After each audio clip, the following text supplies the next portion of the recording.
आनंद और उसकी पत्नी श्यामला गोद में अपने बेटे मोहन को लिए रात में जंगल से गुजर रहे थे।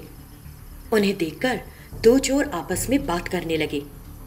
अरे देखो देखो, कोई आ रहा है, हमें उन्हें लूटना है और फिर जल्दी से फुर्र हो जाना है। जैसे ही आनंद और श्यामला करीब आए, उन चोरों ने उनके पास जाकर कहा, चुपचाप अपने सारे पैसे और गहने हमारे हवाले करो, नहीं तो जान से जाओगे। इस तरह चोरों ने उन्हें धमकाया। आनंद बेहद घबरा गया और बोला, देखो भैया, हमारे पास तुमको देने के लिए कुछ नहीं है, हमें छोड़ दो। आनंद ने उन चोरों से बहुत विनती की। अच्छा ऐसा, फिर अपने लड़के को ही दे दो, हम उसे बेचकर पैसा कमा लेंगे। ऐसा कहते हुए उन्होंने उस लड़के को छीनने की कोशिश की, लेकिन आनंद ने उन्हें बेटा नहीं लेने दिया। तो उनमें से एक ने उसके सर पर जोर से मारा। आनंद के सिर में गहरी चोट लगी और उसकी वहीं मौत हो गई। दोनों चोर उस लड़के को उठा के वहां से चले गए। आनंद की पत्नी श्यामला बेचारी चीखे मार मार कर रोने लगी। मेरे बेटे को वापस दे दो, वापस दे दो। वो उनके पीछे दौड़ी, लेकिन अचानक रास्ते में एक गड्ढे में गिर गई और मर गई। फिर एक दिन एक विवाहित जोड़ा उस जंगल से गुजर रहा था। पत्नी गर्भवती थी। जब वे जंगल से गुजर रहे थे तो एक प्रेतात्मा अचानक एक अजीब सी आवाज करती हुई उनके सामने आ गई। वो प्रेतात्मा कोई और नहीं बल्कि श्यामला थी, जो गड्ढे में गिरने के बाद मर गई थी। उसे देखकर दोनों पति पत्नी बेहद डर गए और ईश्वर को पुकारने लगे। हे ईश्वर, ये प्रेतात्मा अचानक कहां से आ गई? हमारे जीवन की रक्षा करो भगवान। मैं तुम दोनों को खाऊंगी। ये कहते हुए इस प्रेतात्मा ने महिला को देखा और पाया कि वो गर्भवती है। प्रेतात्मा को अपना बेटा याद आ गया। प्रेतात्मा ने उनसे कहा, वो मेरा बच्चा है, मुझे वो बच्चा चाहिए। और शैतान ने अपनी शक्तियों से उस महिला के गर्भ से बच्चे को चुरा लिया और गायब हो गई। अपने बच्चे को गायब होते देखकर दंपति बेहोश हो गए। अगले दिन सुबह दोनों को होश आया तो, सुनो जी, हमारा बच्चा, मुझे हमारा बच्चा चाहिए। वो प्रेतात्मा हमारे बेटे के साथ क्या करेगी बोलो। मैं अपने बेटे के बिना कैसे जिंदा रहूंगी? हमारा बच्चा बड़ा होने पर मुझे माँ कहता और तुम्हें पापा, लेकिन उस प्रेतात्मा ने हमें मौका नहीं दिया। चिंता मत करो, हम अपने बेटे को वापस लाएंगे। चलो हम अपने बेटे को तलाशें। इतना कहकर वे पास के गांव गए। वहां उन्होंने हर एक से बात की और उनसे अपने बेटे के बारे में पूछा। कुछ समय बाद उन दो चोरों में से एक ने उनको देखा, जिन्होंने पहले श्यामला की बेटी को चुराया था।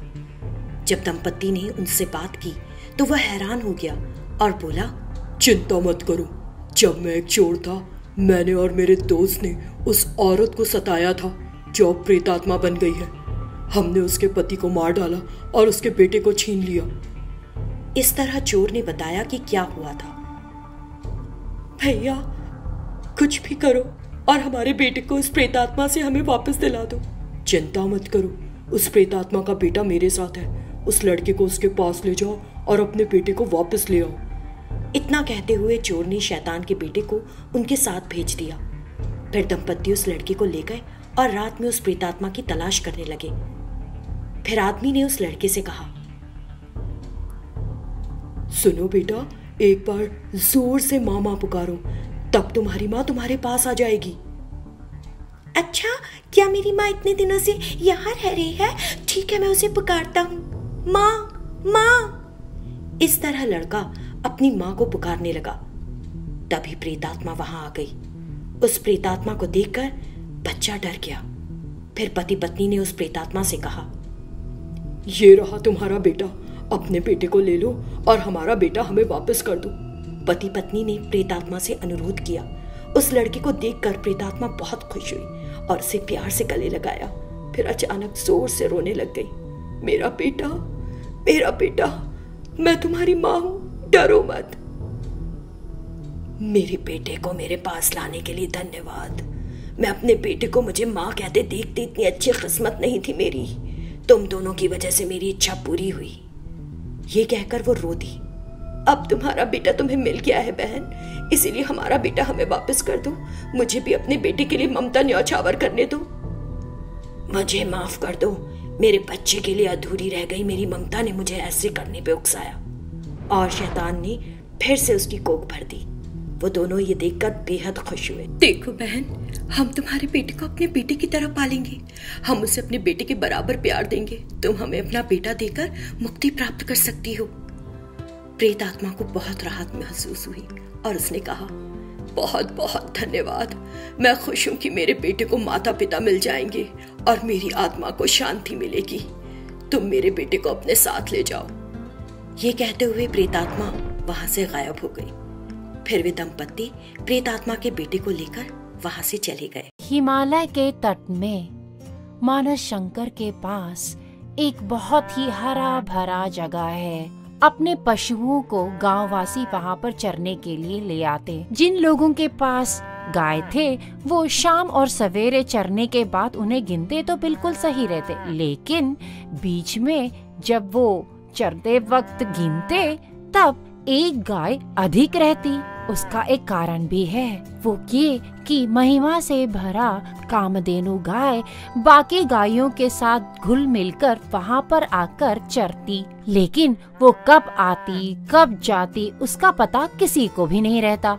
लेकिन जब गायों को जब गिनते तब उसी वक्त उन्हें पता रहता कि एक गाय अधिक है। बस यही बात उन्हें पता रहता, लेकिन वो कामधेनु गाय है ये किसी को नहीं पता था। उसी वक्त उस गांव में एक बूढ़ा आदमी रहा करता था। वो हर रोज एक तराजू को लेकर जंगल के तरफ जाता। जंगल में पहुंचकर नीचे पड़े हुए फलों को उठाता, फिर सूखे लकड़ियों को बांधकर उसे बाहर के गांव में जाकर बेचता।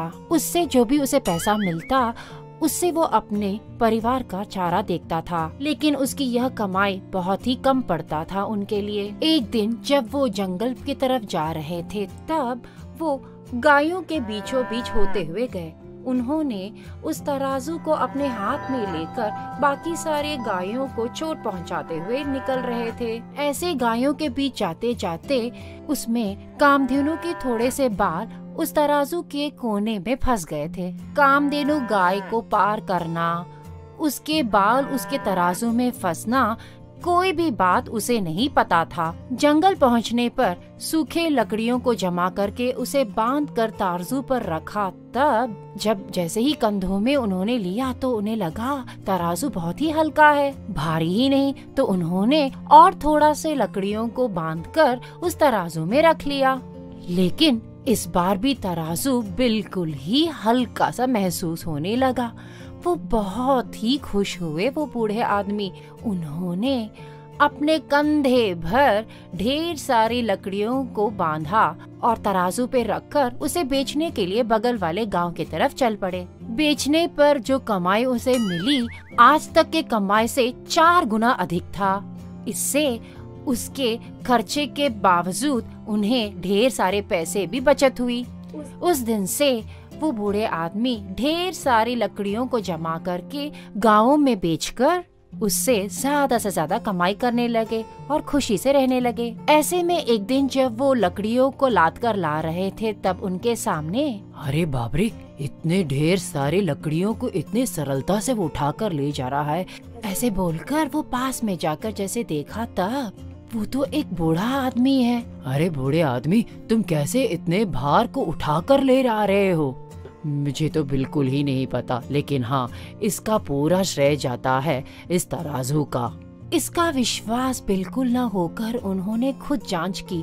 तब उन्होंने अपने एक उंगली से उस तराजू को उठाया तो तराजू बिल्कुल ही हल्का था। भाई, मेरे घर में कुछ सामानों को मुझे तोलना है, क्या तुम इस तराजू को थोड़े दिन के लिए मुझे दोगे क्या? मैं तुम्हें 1000 सोने के सिक्के दूंगा। थोड़ा सोचकर उन्होंने हाँ कह के सर हिलाया। उन्होंने सोचा कि 1000 सोने के सिक्के से अपनी जिंदगी को संवार लेंगे। ये सोचकर अपने तराजू को उन्हें देकर 1000 सोने के सिक्के उनसे ले लिया। अमीर आदमी ने जब तराजू को उठाकर अपने घर की तरफ चले तो उन्हें लगा तराजू बिल्कुल ही हल्का है। तराजू थोड़ा असमल था तो उसे ठीक करने के लिए उसे बढ़ई को बुलाकर उसे बिल्कुल सुंदर बना दिया। अब इस सुंदर तराजू को घर ले जाकर देखा तो बढ़ई ने उसे साफ कर बिल्कुल सुंदर तो कर दिया, लेकिन कामधेनु का बाल उसमें से गिर चुका था। अब वो एक साधारण तराजू बन गया था।